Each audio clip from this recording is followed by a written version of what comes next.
everybody, welcome back to our channel. I'm Taylor. I'm Blanca, and today is Wicked Wine Wednesdays, where we talk about true crime and sample wines. Today we'll be discussing the Adele Sorella case. So if you like wine and true crime, don't forget to like, comment, and subscribe.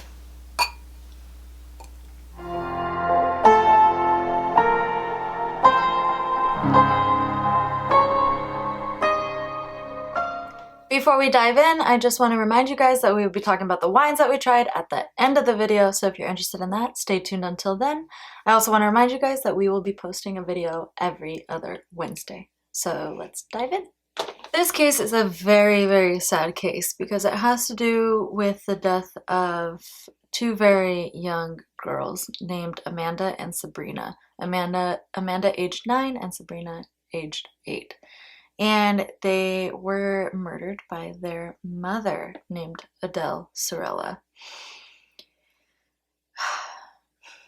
She ended up pleading guilty to their death at the end of everything, but in the time coming up to her pleading guilty, the daughters were found by Adele Sorella's mom and her two brothers, and they were found lifeless on their like living room, playroom floor where they would play around in their family home. So it was pretty devastating for them to find, but it was weird because they had no wounds or anything. Didn't look like they had been like stabbed, nothing. They were just laying there lifeless in the room. When the police saw the bodies, they thought that they possibly had been poisoned. But obviously they can't rule that because they have to do an autopsy.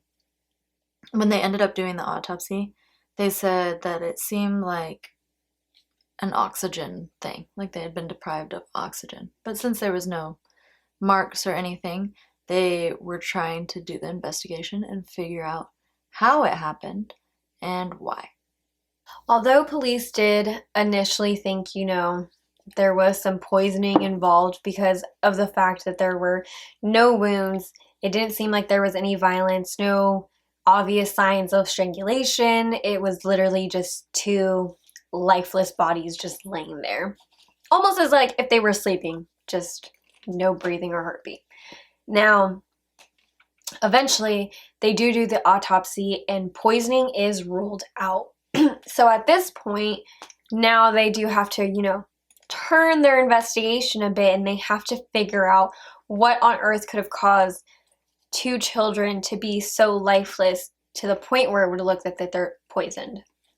Now, in their home, they had a hyperbaric chamber, and I'm not too familiar with those, so if you guys are, maybe you'll know a little bit more of it. From what I did my research on it, it's like it increases your oxygen. Yeah. Like the oxygen flow to your body? It's like oxygen therapy, apparently. I guess a lot of celebrities do it. It's supposed to give you, like, the purest of oxygen, I guess, that, like, we can't make on our own. I don't know. Anyway, yeah, they had one in the home. Now, they did have an older model, and apparently there was a newer model that had just been brought in recently before the two girls were found. Now, when you look back on Adele Sorella, you kind of look back and you see her husband, Giuseppio? Yeah. Giuseppio? Okay. He was a part of the mafia. He was a part of the Montreal mafia. There we go. Yeah, because they're from Quebec. We should have mentioned that. Yeah. He was going to transfer... Was it 200 kilos or something like that? Yeah. 200 kilos of cocaine to Haiti. Now, no, from Haiti to Canada. Oh, from Haiti to Canada, my bad. From Haiti to Canada.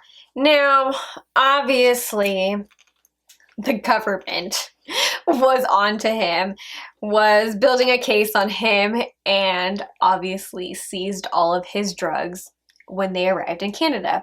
Now, Giuseppe was going to use the money that he made from this whole drug ordeal to retire. They were going to live their life. It was all going to be done. Now, unfortunately, because the drugs are caught, he's pretty much caught. But He runs off and is on the lam for, I think, like a year or so, or like that, and then ends up being arrested. He is then sentenced to prison, where he's there until about 2013. Now, he does die in prison. A little bit odd, because he dies by cyanide poisoning. And it also said that he was like in the high, like, federal state maximum penitentiary. Like, basically, like, nothing can get into this, but apparently he had a cyanide poisoning pill. Don't know how, but whatever. Yeah. So, I mean, I guess that's your mafia connection, but... Yeah, because I guess if you're in the mafia, you know, I guess you can pay off anybody to do anything. I'm sure. I don't need to know, but sure. Being in the fact that he was, quote unquote, in the mafia, Adele kind of makes this story, the authenticity of it is kind of a little unknown. I mean, it could just be a good cover story. It could be the actual truth. At this point, it's almost like a he said, she said, I want to kind of say. Yeah. Now, she claims that her husband sent somebody that was like their friend, so I'm guessing somebody in the mafia, into their home to install a newer version of the hyperbaric chamber. Now, Adele makes claims that it was completely against her will, that she had no idea how to even use the new version of the hyperbaric chamber. Literally, that she didn't want this, she didn't know how to use it. But again, I mean, it was installed specifically for her daughter, Sabrina. And if her husband has been in jail this whole time, wouldn't she have to know how to use the chamber? Unless her mother was doing it the whole time.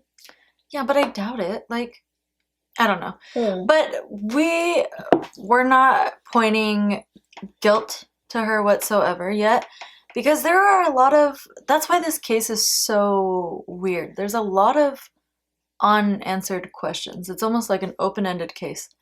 There's not much to go off of. Where it seems like it's a closed case and you would think that it's all simple and solved, but the more that you read into it, there's just so much that doesn't add up. Yeah. To the point where you're like, maybe she didn't do it. And then it's like, maybe she did. Like, yes. It's so weird. The day that her daughters were found lifeless, their grandma had packed them a lunch to go to school. And she expected them to go to school like they always do. And when she ended up going back to the house and seeing their body, the lunches were sitting on the table, the same place that she left them prior to her giving them to them. And before they ended up finding these bodies, Adele, for some reason, decided to call her brother and tell him that she was suicidal and that he had to get to the house right away. But the weird thing is that she left the house. I don't know if it was before she called him, after she called him. She wasn't at the house when they showed up. She was missing for quite some time, and they ended up finding her at, like 3 a.m. or something, the next day. She was like 15 hours missing. Like, yeah. It was a ridiculous amount of time, honestly. Yeah, and they ended up finding her because she crashed into like a telephone pole in the middle of nowhere. And one of the investigators say that they think that it was intentional, which I'm sure it probably was. If she was suicidal, like she did say, then she probably intentionally tried to take her life doing that. But she ended up getting taken to the hospital, and they take her into questioning. And she just is pretty calm, doesn't seem sad, doesn't seem anxious. She's kind of just normal. And the investigators are asking her, why do you seem off? Like, why do you seem like you're okay with this situation? And she's kind of like, I'm just trying to remain calm. and the situation is just weird. And Or I'm just trying to keep my right of like remaining silent or Yeah. something like that. Like she said that she's just waiting to go to court before she talks. She said that she wanted a lawyer. She didn't want to talk to anybody. That she just wanted to basically plead the fifth and remain silent. Mm-hmm. Which, if you guys don't know, even if you do plead the fifth, even if you do ask for a lawyer, if you're already arrested, the interrogation can go on. Like, they don't have to give you a lawyer. You're not obligated to answer their questions, but they can sit there and berate you with questions and break you down for hours and hours. I think she was in interrogation for 5 hours or so, maybe even more. What we watched, she was in there for about 5 hours. Well, it took her about till the 5th hour to start crying. Yeah, which is also weird. And they ended up showing her pictures of her daughters, the crime scene pictures. But before they showed her the pictures, the investigator asks her, "Do you believe that your daughters are still alive?" And she says yes. Which, maybe that's why she seems so calm. Like, she's in this mental state where she doesn't know Where they're not dead. reality or not, you know. And they show her the pictures of her daughters, and she doesn't want to look at them. She ends up like flipping the picture over, and she's just like, no, like, these aren't real. And who's to know? Maybe she did have this mental break. We know that can happen. But she states that she doesn't remember anything from that day. That it kind of is just all blank to her. And maybe it is. But there raises a lot of questions about the situation. Now, at this point, when Adele tries to make her claims of like not remembering everything and crashing her car, the part that I probably found the funniest, I think, in all the research was the fact that she, quote unquote, came to after the car accident and was just wondering why her car wasn't working. And I'm just like, really? Like, you just crashed into a pole. Yeah. Like, that's It's probably crazy. why. But she, like we said, she has no memory of anything. She tries to play everything off. At this point, the cops think it's more of like a spousal revenge type of thing. So I feel like it's almost kind of the same as like your Chris Watt situation. Like, she was so much calmer than him though. So that's where it was like kind of weird. Mm-hmm. But at the same time, it's like how we said, there's just no answers to this. It's forever open-ended. And there's just so many different... Even though she's doing the time for it. Yeah. Even though she did get charged with first-degree murder, there still seems to be so many questions that are unanswered. And because, again, there's just that lot that doesn't make sense. Because there is, even in the interrogation, when they asked her, like, why did you make your brother come and see this? And it does raise that question, like, why would you call somebody and be like, oh, I'm suicidal, to come to your house to find dead children, and of course you're not there? Like, that does seem really odd. Like, there are a lot of things that make her look guilty. Mm-hmm. But then again, like, if her husband was in the mafia, like, wouldn't it be possible that there was a hit on him, the family? Like, maybe this was just like a phase and it just was a job that was not completed properly. Maybe they were all supposed to die. Like, at this point, it really is like, who knows? But the thing too that doesn't make sense is Sabrina had, what was it, juvenile rheumatoid arthritis, yeah. Which is the reasoning that she needed this hyperbaric chamber, because I realized we didn't actually explain why she needed it. Mm-hmm. But that was why she needed it. So no matter what, as an adult, you would have to learn how to operate this. Because would you really expect an 8-year-old to, like, do this on by themselves every single time? Yeah.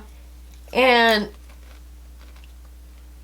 I just don't understand it. And so, I mean, the only thing that we can really kind of think of here is Did she just leave her in the chamber for too long? And was it oxygen poisoning, which would then coincide with some type of poisoning in the police department? Yeah, and that's the weird thing is that in the investigation, like in our discoveries of things, they said that the oxygen would have become toxic around 90 minutes.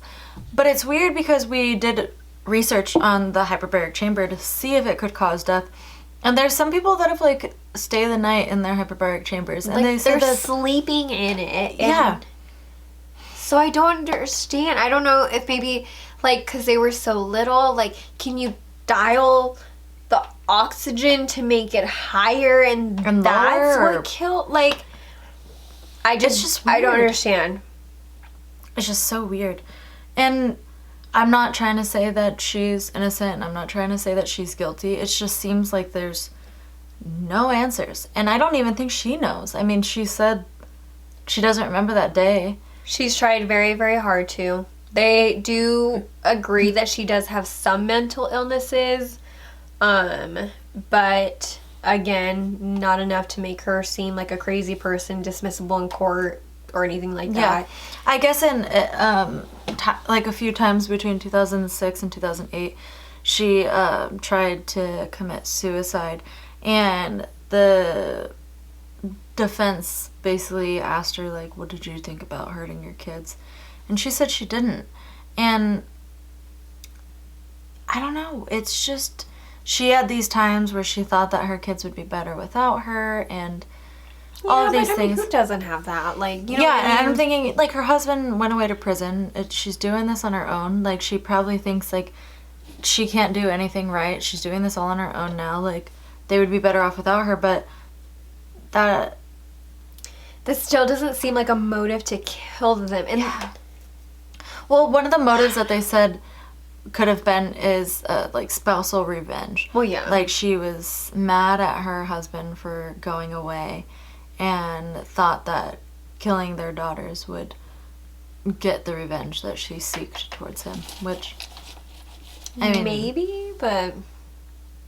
But I just think it's a little ironic that he died only a few years later in prison. It seems like there had been a hit or something. Again, how do you get cyanide poisoning? In prison. In a maximum federal penitentiary. Like, yeah. Aren't those maximum federal penitentiaries, let's be honest, it's not so people can't get in it, so people can't get out. You know? And talking about her not operating the hyperbaric chamber, she also said that she didn't know how to work them because her husband was the one who did them. But the thing is he went to prison in 2006, and this happened in 2009. So... At some point you would have learned, honey. She went quite a few years without being able to treat her rheumatoid arthritis. I don't know. I mean, but the thing is that what killed them? Who knows? Who knows? Because all the autopsy really just said was that the lungs showed like some critical damage. Yeah, like lack of oxygen, basically. And that was it. Yeah.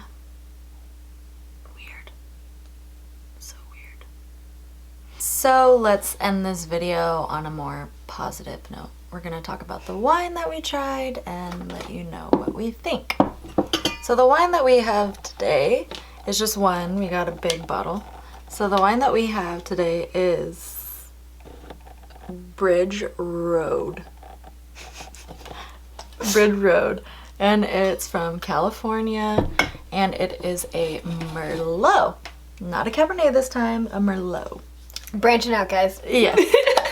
And I thought it was really good. It's delicious, honestly. Yeah. I could drink it all day. Same. We'll probably be done with this bottle by the end of it. Yeah, for real. Yeah, no, it says that it's more on the dry side than the sweet side, but I don't really get that. I feel like it's like right dab in the middle. It's perfect, honestly. Yeah. It's not too dry, but it's not too sweet. It's just It's a really great wine. Yeah, I really like it. And I've noticed that we don't say this in any of the other videos, but if you live in the US and if you are not 21, do not drink. And if you are over 21, don't drink and drive. Yes. But if you are over 21 and you live in the US, enjoy a bottle. Try some wine. Tag us. Yes. Post it and tag Unchained Darkness, and we'll see you with your bottles of wine that you're trying. I'm in. If you guys really do try it and you guys want to share it with us, let us know. We'll post it. Or certain wines that you want us to try, let us know. For real, let us know. Honestly, we got to keep branching out here. Yeah. Everything's from California. True. I mean, we do live I think here. we had one that wasn't, but I can't remember where it was from. Oh, we had a Washington one because yeah. I legitimately picked it because it was Washington. Yeah, that's right. It is more on the smooth side than the tannic side, which is definitely something that I get. And it's more soft than acidic, and it's considered full-bodied. I'm not sure what that means about light-bodied and full-bodied. I think it just has to do with, like, the lightness of it. But I think it feels pretty light, if that's what it has to do with. And, what else? Let's see. It also has some flavors of rich plum and berry fruit. It looks like it's best served at room temperature, which honestly, the majority of our wines, is pretty much all we do. Yeah.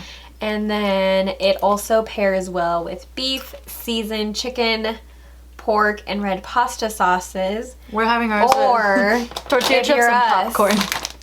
tortilla chips. And some popcorn. Don't forget about your Ritz crackers over here. Yeah. I Your had little some. crispers.